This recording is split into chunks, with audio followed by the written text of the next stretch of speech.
हम अब स्टार्ट करने जा रहे हैं अपने मेन मेजर कोर्स को, ASP.NET कोर कोर्स को, जिसके अंदर हमारे अब तक के सभी कॉन्सेप्ट्स, चाहे डेटाबेस से रिलेटेड हों, चाहे एंट्री फ्रेमवर्क से रिलेटेड हों, C# ऊप से रिलेटेड हों, HTML, CSS, bootstrap, JavaScript, jQuery, ये सभी के सभी कॉन्सेप्ट्स इस प्रोजेक्ट में रिवाइज होंगे, हमारे यूज़ होंगे। हम इन सबको यूज़ करेंगे, इनकी इम्प्लीमेंटेशन देखेंगे, रियल वर्ल्ड एग्जांपल्स देखेंगे। फर्स्ट पे हम इसमें बेसिक टॉपिक्स को डिस्कस करेंगे, देन हम इसके एडवांस टॉपिक को इम्प्लीमेंट करेंगे। सबसे पहले आ जाते हैं इसमें कौन कौन से टॉपिक्स हम अभी डिस्कस करने जा रहे हैं। हमारा क्लास कंटेंट क्या होगा, आज जितने मैक्सिमम टॉपिक हो सके हम इसे कवर अप करने की कोशिश करेंगे। अपनी फर्स्ट एप्लीकेशन को भी स्टार्ट करेंगे। फर्स्ट पे हम इंट्रोडक्शन देखेंगे MVC का, कि बेसिकली MVC है क्या। हमने बहुत दफ़ा ये लफ्ज़ सुना होगा, आपने भी सुना होगा, मैंने भी सुना है। MVC आर्किटेक्चर, MVC का पर्पज़ क्या है, क्यों हम इस अप्रोच को यूज़ करते हैं। चाहे हम PHP की बात करें, चाहे हम ASP.NET की बात करें, किसी भी प्रो डेवलपमेंट लैंग्वेज की बात करें, हम इस वक्त MVC आर्किटेक्चर को ही क्यों यूज़ कर रहे हैं, इसका बेनिफिट क्या है, इसे किस तरह से, ये आर्किटेक्चर किस तरह से वर्क करता है, इसे किस तरह से हम इम्प्लीमेंट कर सकते हैं। Then what is model view controller. हमें पता है MVC stand for model view and controller. So हम मॉडल्स को देखेंगे, मॉडल बेसिकली हैं क्या, व्यूज़ है क्या, कंट्रोलर क्या होते हैं, किस पर्पज़ के लिए यूज़ किया जाता है। क्योंकि अगर हमारी ये बेसिक अंडरस्टैंडिंग क्लियर है, देन हम नेक्स्ट जितने भी मॉडल्स क्रिएट करें, व्यूज़ क्रिएट करें, कंट्रोलर क्रिएट करें, हमें कोई भी कंफ्यूजन नहीं होगी कि हम वर्क किस पे कर रहे हैं, हमारी रिक्वायरमेंट क्या है। अगर मैं आपसे कहूं कि आपने यूज़र का मॉडल क्रिएट करना है, तो आपको पता होगा कि मैं किस लिहाज से बात कर रहा हूं। अगर मैं आपसे कहूं कि आपने एडमिन का व्यू, क्रिएट का व्यू ऐड करना है, तब आपको पता होगा मैं आपसे किस वे में बात कर रहा हूं या क्या टास्क दे रहा हूं।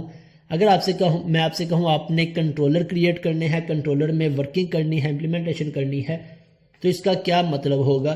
सो हम डिटेल में मॉडल व्यू कंट्रोलर को डिस्कस करेंगे। Then how MVC architecture works, कि MVC आर्किटेक्चर वर्क किस तरह से करता है, इसकी क्यों ज़रूरत है, हम इसकी बेसिक्स देख लेते हैं अभी। देन हम अपनी फर्स्ट एप्लीकेशन क्रिएट करेंगे, फर्स्ट प्रोजेक्ट क्रिएट करेंगे ASP.NET Core 3.1 में। देन प्रोजेक्ट क्रिएट करने के बाद हमें इसकी बेसिक कौन कौन सी सेटिंग्स या कॉन्फ़िगरेशंस को करने की ज़रूरत होती है, तो हम उन सभी बेसिक सेटिंग्स को करेंगे। देन लेआउट पेज क्या होता है, या इसमें हम एक्शन लिंक्स कैसे क्रिएट कर सकते हैं, उसे देखेंगे। देन कंट्रोलर क्रिएट करना, व्यू क्रिएट करना, HTML पेज, या difference between view back, view data, temp data. तो ये बेसिक टॉपिक्स को जितने हो सके मैक्सिमम हम आज कवर अप करने की कोशिश करेंगे। फर्स्ट ऑफ ऑल आ जाते हैं introduction to MVC। MVC basically है क्या। अगर हम अभी तक जितने भी हमने टॉपिक्स को इम्प्लीमेंट किया है, हम उन्हें थोड़ा सा ऑब्जर्व करें तो हमने कौन कौन से टॉपिक्स को इम्प्लीमेंट किया है। हमने फर्स्ट पे डेटाबेस रिलेटेड कॉन्सेप्ट्स को देखा, SQL सर्वर को इम्प्लीमेंट किया, SQL सर्वर को लर्न किया। सेकेंड कॉन्सेप्ट हमने इम्प्लीमेंट किए अपने C# की लॉजिक्स को करने के बाद हमने कवर अप किए फ्रंट एंड साइड के topics, means HTML, CSS, bootstrap के टॉपिक्स। इट मीन्स हमारी एक वेबसाइट के अंदर, एक एप्लीकेशन में कितनी तरह का कंटेंट यूज़ हो रहा होता है। हमारी डेटाबेस रिलेटेड लॉजिक्स या डेटाबेस रिलेटेड स्टफ यूज़ हो रहा होता है, जिनको यूज़ करते हुए हम अपने क्रूड ऑपरेशंस को इम्प्लीमेंट करते हैं, मींस क्रिएट, अपडेट, डिलीट और रीड के। सेकंड, हम अपनी हर एप्लीकेशन में C# की लॉजिक्स को भी यूज़ कर रहे होते हैं, जिसमें हमारी इफ़ कंडीशंस हो सकती हैं, स्विच कंडीशंस हो सकती हैं, लूप्स का कॉन्सेप्ट हो सकता है, फंक्शंस हो सकते हैं, हमारी वैलिडेशंस हो सकती हैं, किसी भी तरह की C# की लॉजिक हो सकती है। Means first concept database implementation या database operations, second C# logic, और थर्ड हमारे HTML पेजेस चाहे हम सिंपल HTML CSS में क्रिएट करें या बूटस्ट्रैप में, लेट्स से हम उसे सिंपल HTML का ही नाम दे लेते हैं। तो एक वेबसाइट के अंदर हमें 3 तरह के एलिमेंट्स तीन तरह के डिफरेंट कंटेंट को इंप्लीमेंट करने की ज़रूरत होती है। इन तीनों कंटेंट को हम डिफरेंट फोल्डर्स के अंदर ऐड करते हैं, जिसे हम मॉडल व्यू कंट्रोलर का नाम देते हैं। MVC stands for model view controller. अब मॉडल्स क्या हैं? हमारे पास जितनी भी डेटाबेस के टेबल्स होते हैं, हमने बात की थी कि हम हर एक टेबल के अकॉर्डिंग C# में एक क्लास क्रिएट करते हैं। अगर मेरे पास डेटाबेस के अंदर यूज़र का टेबल है, तो जब मैं इसे C# में लेके जाऊंगा तो मैं इसके इक्विवेलेंट एक C# की क्लास क्रिएट करूंगा, जिसे हम C# क्लास का नाम देते हैं, या हम उसे मॉडल का नाम भी देते हैं। इसी तरह मेरे पास डेटाबेस में कैटेगरी का टेबल है, तो जब मैं इसे C# एप्लीकेशन में इंप्लीमेंट करूंगा तो मैं इसके इक्विवेलेंट कैटेगरी मॉडल क्रिएट करूंगा। तो मॉडल क्या है? मॉडल हमारी C# क्लासेस हैं जो हम हर एक टेबल के इक्विवेलेंट क्रिएट करते हैं। Simple is that. इसके बाद हर क्लास पे हमें कोई ना कोई लॉजिक इंप्लीमेंट करने की ज़रूरत होती है। लॉजिक कौन सी? हमारी कंडीशंस हो सकती हैं, लूप्स हो सकते हैं, कोई भी स्ट्रक्चर हो सकता है, किसी भी तरह की लॉजिक हो सकती है। सो लॉजिक्स को हम कहाँ पे इंप्लीमेंट करते हैं? कंट्रोलर्स में। सो बेसिकली कंट्रोलर्स क्या है? हमारी लॉजिक्स। मॉडल्स हमारी क्लासेस। कंट्रोलर जिसमें हम अपनी सारी की सारी लॉजिक को डिफाइन करते हैं।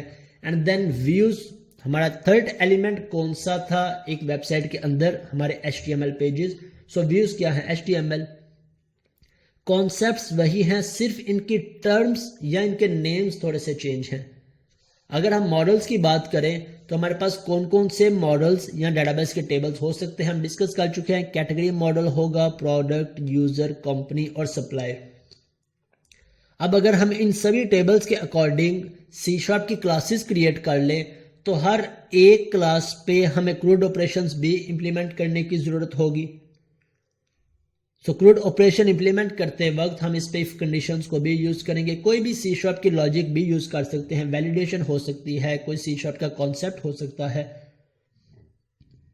तो ये सभी लॉजिक्स हम कहाँ पे इंप्लीमेंट करेंगे? अपने कंट्रोलर्स में।